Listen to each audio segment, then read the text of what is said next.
जो शिवरात्रि के दिन मेरे मंदिर में दिया लगाएगा या बेलपत्री के पेड़ के नीचे जो दीप प्रज्वलित करेगा, उसके घर में लक्ष्मी सदा के लिए विराजमान रहेगी। जीवन में अगर बहुत तकलीफ है, बहुत कष्ट है, आपको पहले भी कहा फिर कहते हैं, पंडित्री पड़ेगी।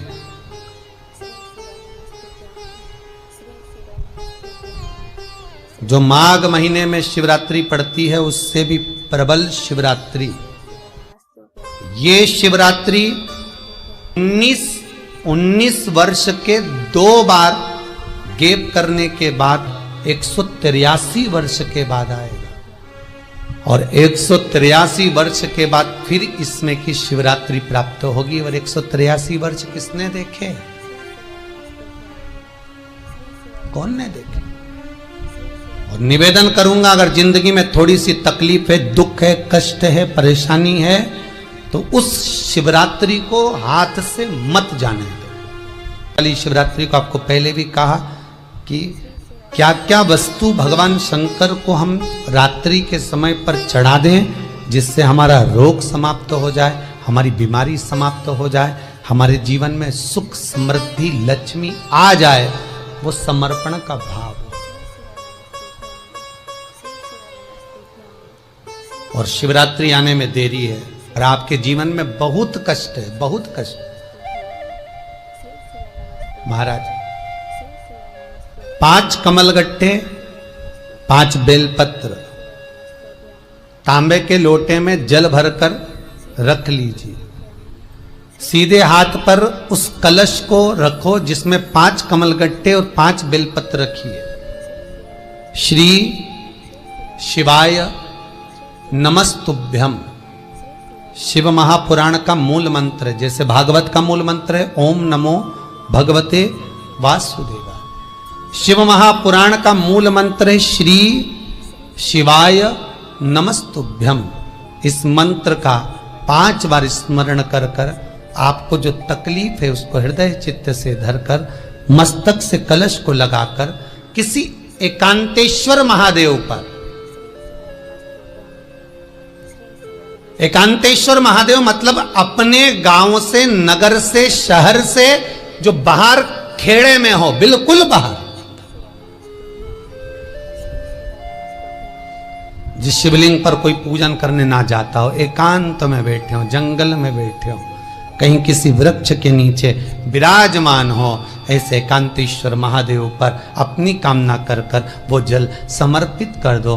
1 बेलपत्र, 1 कमलगट्टा उठाकर अपने घर पर लेकर आ जाओ। जो तकलीफ बहुत ज्यादा हो रही है 5 दिन में आपको मालूम पड़ जाएगा, 5 दिन में अंतर आ जाएगा।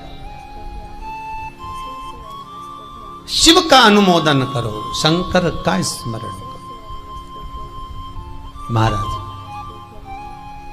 ये अश्विन का जो अधिक मास है 183 वर्ष के बाद वापिस आएगा। योग, ये योग पहले मिल जाता 19 वर्ष में, पर अब मिलेगा 183 वर्ष।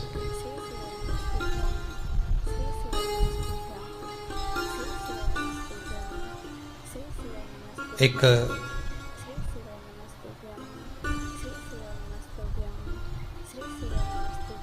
किन्हीं माता जी का एक प्रश्न था, वो ध्यान में नहीं आ रहा है वो कहाँ से थी, कि उन्होंने एक प्रश्न किया था, व्हाट्सएप पर लिखा हुआ आया था कि उनके घर में कोई बहुत ज़्यादा बीमार पड़ा हुआ है और बहुत बुजुर्ग है, लगभग 90-95 साल की हैं और शरीर गल गया, शरीर में अब कीड़े पड़ रहे हैं। सिस्टर को बुलाते हैं, डॉक्टर को बुलाते हैं, तब उनको साफ करते हैं, शरीर इतना गल चुका है। उसके लिए क्या करना चाहिए? एक निवेदन करूंगा, एक भगोनी में गेहूं रख लीजिए, एक पात्र में गेहूं, जो बहुत बुजुर्ग हो चुकी हैं, कीड़े पड़ रहे हैं शरीर में, आपने एकादशी दे दी, गीता जी करवा दी, पाठ करवा दिया, गौदान करवा दिया, मोक्ष करवा दिया, सब कुछ करवा दिया, तो भी मुक्ति नहीं मिल रही है, तो पात्र में गेहूं रखकर उन माता जी की सीधे हाथ की 3 उंगलियां उस गेहूं में डालकर उनका नाम और गोत्र बोलकर वो गेहूं गाय को खिला दीजिए। पात्र किसी गरीबड़े को, भिक्षुक को दे दीजिए महाराज, 3 या 4 दिन में मोक्ष प्राप्त हो जाता है। इतनी अगर भोग रही हैं तो कर सकती है। इतना कष्ट अगर भोग रही हैं कि शरीर गल चुका है, कीड़े पड़ रहे हैं शरीर के अंदर और सारी खाल टपक टपक कर गिर रही है, तो उनकी मुक्ति हो, उनका मोक्ष हो। आज माता जी कह रही थी कि हमने गीता जी सुना दी, पाठ कर दिया, सब कुछ कर दिया, गौदान करा दिया, सब करा दिया, पर मुक्ति नहीं। शिव का हो, शंकर को, मेरे बाबा विश्वनाथ का स्मरण करो, मिलेगा। फिर निवेदन करूंगा, ब्रह्मा ब्रह्मलोक में रहते हैं, भगवान विष्णु बैकुंठ में रहते हैं। मृत्यु लोक का अगर कोई देव है तो वो महादेव है।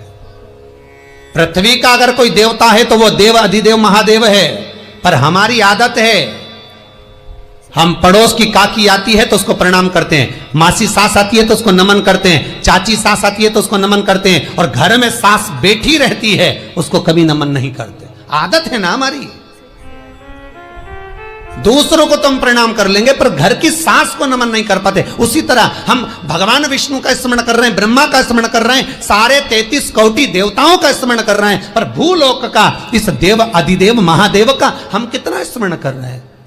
हम तो भगवान शंकर के मंदिर में भी जाते हैं तो छल करते हैं। गए मंदिर में, वहां का लोटा उठा लिया, पानी भर लिया, शंकर जी को चढ़ा दिया। लोटा दूसरे का, पानी दूसरे का, मंदिर भी दूसरे का, पानी चढ़ा दिया बस। और इतनी सात्विकवान सिर पे पल्लू मल्लू रे के ऐसे पानी चढ़ाए, शंकर भगवान भी सोचे काय को नौटंकी करे रे, काय को नाटक करे। पानी दूसरे का, लोटा दूसरे का, शंकर जी पे चढ़ा रही। अगर शंकर को जल चढ़ाना है तो घर से लेकर जा, लोटा भी घर से लेकर जा। और अगर मंदिर का पानी लिया है, मंदिर का लोटा लिया है तो 1 रुपए लोटे का किराया, और 1 रुपए जो लाइट जली, पानी भरा जिस पुजारी ने, उसका 2 रुपया दान पेटी में डाल, तब जाकर तू शंकर को पानी चढ़ाएगी, तब शंकर उस जल को स्वीकार करता है।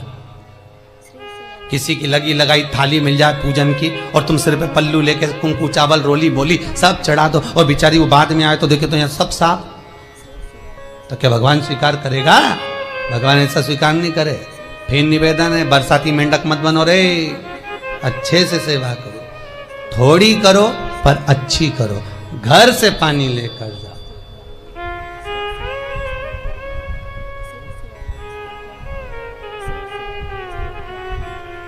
कल कोतवाली चौराहे से, हमारे सीहोर के कोतवाली चौराहे से कोई बहन जी आई थी 33 मालपुआ लेके। कहे गुरुजी संकल्प करा दो। हमने कहा पानी लाओ, तो क्या तुम्हारे यहाँ नहीं है? हमने कहा हमारे यहाँ तो कुआं है, लिया। चावल लाओ, तो क्या गुरुजी पूजन मंडप में होंगे ना चावल जरा सा। हमने कहा वापिस घर जाओ, निकलो। कितनी बार भागवत सुनी, राजा बलि के दरवाजे पर वामन भगवान खड़े हैं। राजा बलि वामन भगवान से कहता है, प्रभु आपके एक हाथ में छत्र है, दूसरे हाथ में कमंडल है। तो राजा बलि कहता है आपके कमंडल का जल दे दो, मैं संकल्प छोड़ देता हूं। वामन भगवान कहते हैं राजन, अगर मेरे कमंडल का जल लेकर तू संकल्प छोड़ेगा तो वो संकल्प मान्य नहीं होगा, तुझे स्वीकृत नहीं होगा। किसी की लगी लगाई थाली में से कुंकू चावल चढ़ा दोगे तो कुछ मिलना है क्या? अरे बोलो तो। विष्णु पुराण में तो यहां तक लिखा है कि किसी का लगा हुआ दिया, किसी का दिया मंदिर के अंदर रखा था, तुमने अपना डब्बा खोलकर बत्ती निकाल कर उसके दिए में रखकर जला दी और सोच रही है कि मैंने खूब बड़ा काम कर दिया, तो उसका तो फल ही नहीं मिला।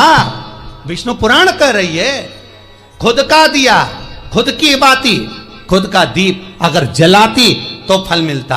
किसी मंदिर में तुम रोज डब्बी लेकर जाओ, बत्ती लेकर जाओ, मना नहीं है, पर उस मंदिर में पहले से 5 दिए, 7 दिए, 11 दिए तुम रख कर आओ तो जलाओ। दूसरे के रखे हुए दिए में 50 बार बाती जला कर आना, उसका कोई फल नहीं मिलने वाला, उसका कोई फल नहीं है हमारा।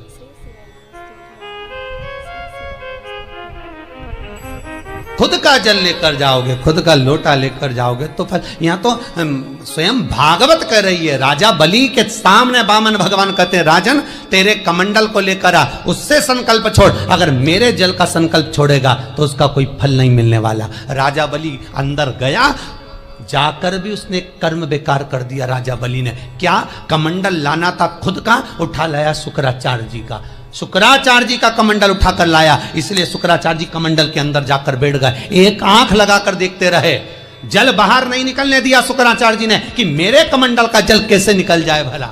फिर भी राजा नहीं माना, तब एक कुसा खींचकर उसकी टोंटी में दी तो शुक्राचार्य जी की आंख फूट गई। शुक्राचार्य जी ने कहा, राजा बलि तू जान नहीं पाया, मेरे कमंडल का जल लेकर गया और मेरी आंख फूटी है, मैं तुझे श्राप देता हूं कि तू सत्ता से विहीन हो जाएगा। राजा बलि की पूरी सत्ता चली गई, पूरी सत्ता मात्र कमंडल के जल के कारण चली गई। तो आप अगर दान करने जा रहे हो, आप कन्या दान करने जा रहे हो, आप गौ दान करने जा रहे हो, आप वस्त्र दान करने जा रहे हो, आप मालपुए का दान करने जा रहे हो, आप स्वर्ण दान करने जा रहे हो, तो जल चावल आपका होना चाहिए, संकल्प आपका होना चाहिए, दूसरे का नहीं। इसलिए नैमिषारण्य में जो 108 शिव महापुराण की पोथी बिठाई, तो वहां जो संकल्प छूटा आपके घरों में छुड़वाया, घर के अंदर। और 15 अक्टूबर को जो शिवरात्रि का उत्सव रात्रि को 9:20 से 10:20 पर इसी टीवी चैनल पर जो हम कराएंगे, उसका संकल्प आप अपने घर में बैठकर छोड़ना, यहां नहीं, अपने घर में। और अगर कोई यहां आता भी है तो साथ में पानी की बोतल लाओ, चावल लाओ, पूजा की थाली लाओ, फिर बैठो। अपना संकल्प अपना होना चाहिए, उसका फल हजारों गुना प्राप्त होता है। दूसरे का जल, दूसरे का चावल स्वीकार कर लिया, उससे फल की कामना नहीं है, मिलता। फिर भले 4 घंटे तक तुम ढोलक बजा बजा के गाओ, तांबा का हंडा में तातो धरा पानी, और नींद आए भोला नवा के रहूंगी, भोले को अपना बना के रहूंगी। शंकर भगवान ये बोले पूरी रात गाए तो भी नहीं आऊं मैं, तो गाय को है भोलानाथ। शिव को मनाने के लिए आडंबर की जरूरत नहीं है, शंकर को मनाने के लिए बहुत साधना करने की भी जरूरत नहीं है। शंकर तो कहते हैं 3 बार ताली बजा दो, बम बम बोल दो, उतने में भी राजी हूं। पानी नी भी चढ़ाए चलेगा, ताली नी भी बजाए चलेगा, बम बम नी भी बोला चलेगा। शंकर का शिव महापुराण की कथा कहती है, इतना भी ना बने तो मेरे मंदिर के सामने से निकल कर चले जा, उतने में भी कल्याण कर दूंगा। ये भी ना बने तो मेरे मंदिर का शिखर देख ले, शिखर दर्शनम सर्व पाप नाशनम, मात्र शिखर का दर्शन कर लेने पर भी मैं तेरे पाप छिन्न कर देता हूं, समाप्त कर देता हूं, तेरी जिंदगी खुशियों से भर। शिव करें उतने में भी संतुष्टि,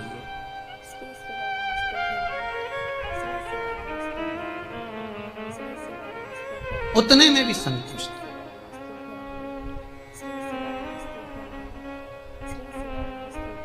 शंकर का अनुमोदन करने वाला, शिव का स्मरण करने वाला है।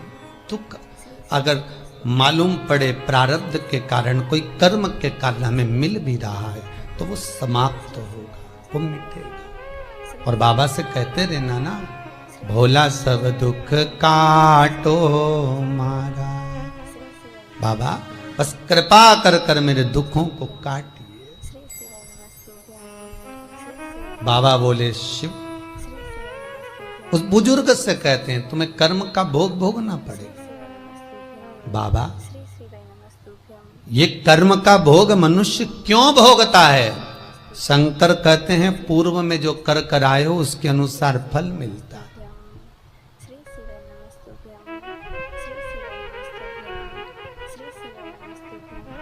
अभी 2 दिन पहले की कथा याद करो, कथा में कहा था खूब भगवान ने धन दे दिया, जिसके घर में 10-10 नौकर लगे और घर का मालिक इतना चड्डा पहनकर, टी-शर्ट पहनकर कुत्ते को छी करा रहा है। कथा में कहा था कि नहीं कहा था? तो किसी ने प्रश्न किया था, गुरुदेव इनके घर में 10-10 नौकर लगे, इनके घर के बच्चों को तो नौकरानियां पाल रही, दासियां पाल रही, और सेठ जी अच्छा चड्डा पहन के, टी-शर्ट पहन के कुत्ते को छी करा रहा। तो ये कहीं लिखा, अरे गरुड़ पुराण उठाकर देखो ना, ये भी कर्म का भोग है। कि तेरे घर में 10 नौकर काम कर रहे हैं और कुत्ते को छींची मॉर्निंग वॉक में तू करा रहा है। तुमने भी देखा होगा रे, जितने लोग टीवी पे कथा सुन रहे हैं, सही बताओ ईमानदारी से, अपनी अपनी स्वीकृति भेजना हो व्हाट्सएप पे जरूर। देखा होगा कि नहीं देखो, सुबह सुबह लोग कुत्ता इतनी शान से घुमाए, कुत्ता इनंग जाए तो वो इनंग, कुत्ता उधर जाए तो वो उधर। हमें ये समझ में नहीं आया कि ये कुत्ते को घुमा रहा है कि कुत्ता इसे घुमा रहा है। तो इधर जाए उधर, उधर जाए उधर, उधर कहां कर। इसलिए निवेदन मत बुरे कर्म कर बंदे, वरना पछताएगा। भगवान की आंखों से तू बच नहीं पाएगा, तू बच नहीं पाएगा। कर्म का भोग भोगना पड़सी पड़ेगा, चाहे रो के भोगो चाहे हंस के भोगो। इसलिए निवेदन है, खूब बढ़िया चकाचक खाओ पियो मौज करो, जिंदगी अलमस्त जियो। कितनी भी जिंदगी में दुख आए रोना नहीं, सुखी रहना, मुस्कुराते रहो, क्योंकि आखिरी में जो फोटो टंगेगा वो तो मुस्कुराने वाला ही टंगेगा। तुम भले जिंदगी रो के निकालो, फोटो में तो तुम स्माइल देते ही मिलोगे, माला टंगी रहेगी मुस्कुराते। जित्तों के घर भी जाके देखोगे तो मुस्कुराता हुआ फोटो मिलना है, रोता हुआ किसी का नहीं मिलेगा, भले जिंदगी कितनी भी रो के निकालो। चित्त वृत्ति को लगाओ भजन में, कीर्तन में, स्मरण में। जितना समय गया जाने दो, जो बचा उसको शंकर में लगा दो, शिव में लगा दो। महाराज, कर्म का भोग भोगना है, गति प्रारब्ध की। दूसरी जो प्रारब्ध की गति है उसको कहा तीव्र प्रारब्ध। इसके भोग को अगर तुम भोग रहे हो, दुख आया है तो संत सतगुरु की शरण में जाकर कहो, दुख मिटेगा। तीसरा है तीव्रतम प्रारब्ध। इस प्रारब्ध में अगर बहुत ज्यादा दुख आ गया तो कुछ ना करिए, एक काम करो, एकांत में बैठकर शिव का स्मरण करिए, शंकर का भजन।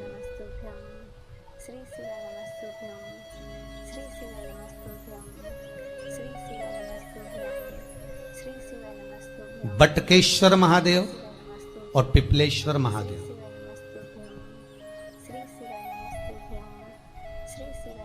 पिपलेश्वर महादेव जिस जगह पर दधीची ऋषि की धर्म पत्नी सुवार्च के सम्मुख में दधीची ऋषि के प्राण देवता ले लेते हैं, अस्थियों का कंकाल हो जाते हैं दधीची बाबा।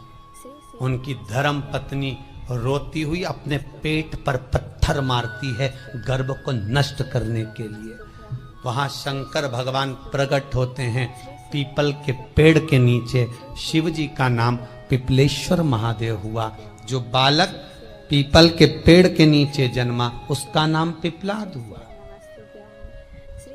दो महादेव अपनी पुस्तिका में लिख कर रख लो, एक बटकेश्वर महादेव और एक पिपलेश्वर महादेव। अदालत में कोई कार्रवाई चल रही है, अदालत में कोई केस चल रहा है, अदालत में कोई बात चल रही है, नहीं जीत मिल रही, नहीं विजय मिल रही, हार गए, पेशियां लगा लगा कर एक बार बड़ के पेड़ के नीचे बालू मिट्टी का शिवलिंग बनाकर उसकी पूजन करो। पूजन अर्चना कर कर दही 3 चम्मच नाम लेकर चढ़ाओ जिसके साथ केस चल रहा है, और 3 चम्मच दही चढ़ाकर उस दही को उठा लो और रुमाल पर उसके छापे लगा लो, सफेद रुमाल पर। भगवान शंकर की पूजा अर्चना कर कर जल में विसर्जन कर दो बटकेश्वर महादेव का नाम लेकर, और उस रुमाल को घड़ी बनाकर रख लो। अगली पेशी जब हो उसको साथ लेकर जाओ, केस जल्दी निपटेगा, विजय प्राप्त होगी।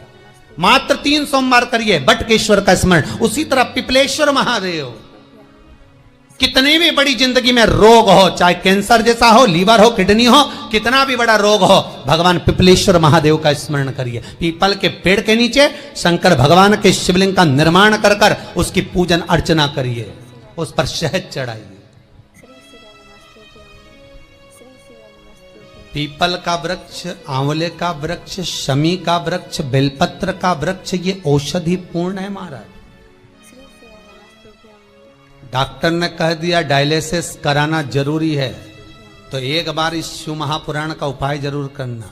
डायलिसिस कराने से पहले 5 छोटे छोटे पीपल के पत्ते लेना, शंकर जी का शिवलिंग का निर्माण पीपल के पेड़ के नीचे करना, मट्टी का पार्थिव शिवलिंग निर्माण कर कर उसकी पूजन कर कर बेलपत्री 5 चढ़ाकर 5 पीपल के पत्ते 5 शमी के पत्ते शंकर पर चढ़ा देना, आरती पूजन करना। शमी का पत्ता बेलपत्र छोड़कर 5 पीपल के पत्ते उठा लेना। जिस व्यक्ति को डायलिसिस का बोला है उस व्यक्ति को 5 पत्ते पीस कर छान कर पिला देना। 3 दिन बाद फिर जाकर डॉक्टर को चेक करवाना, डॉक्टर डायलिसिस का मना कर देगा, लीवर किडनी अपना काम करना प्रारंभ कर देगा। पिपलेश्वर महादेव की पूजन, पीपल के पत्ते की औषधि जीवन का सुख दे जाती है। कोई पिपलेश्वर महादेव सहज नहीं है महाराज। कितना विचित्र वर्णन है, प्रैक्टिकल जरूर करना। सीओर वाला महाराज कहीं झूठ तो नहीं बोल रहा, और व्हाट्सएप पे लिखकर भी भेजना करा कि नहीं करा, क्योंकि शिव महापुराण की लेखनी है। वेद व्यास जी महाराज वर्णन करे, गलत नहीं कर सकते। किसी को बहुत खून निकल रहा है, बहुत एक्सीडेंट हो गया, खून पर खून निकल रहा है, उसको अगर होश है और वो होश में है तो 5 पीपल के पत्ते किसी भी वृक्ष के तोड़कर पिपलेश्वर महादेव का नाम लगकर उसको खिला दो, चबा चबा कर, उसी समय खून निकलना बंद हो जाएगा, रक्त बंद। पिपलेश्वर महादेव का मात्र स्मरण ही सुख दे जाता है, आनंद की अनुभूति करा देता है। मात्र पिपलेश्वर महादेव। बहुत बड़ा ऑपरेशन कराने जा रहे हो तो उसके 15 दिन पहले पिपलेश्वर महादेव का पूजन कर कर, अर्चना कर कर, भगवान शिव का स्मरण कर कर, पीपल के पत्ते की माला बनाकर हनुमान जी को चढ़ाकर फिर ऑपरेशन के लिए जाओ, जिससे दूसरी बार ऑपरेशन की जरूरत ना पड़े। शरीर का जिसका ऑपरेशन है वो अच्छा हो जाए। श्रेष्ठ पिपलेश्वर महादेव, भगवान शिव ओघड़ दानी।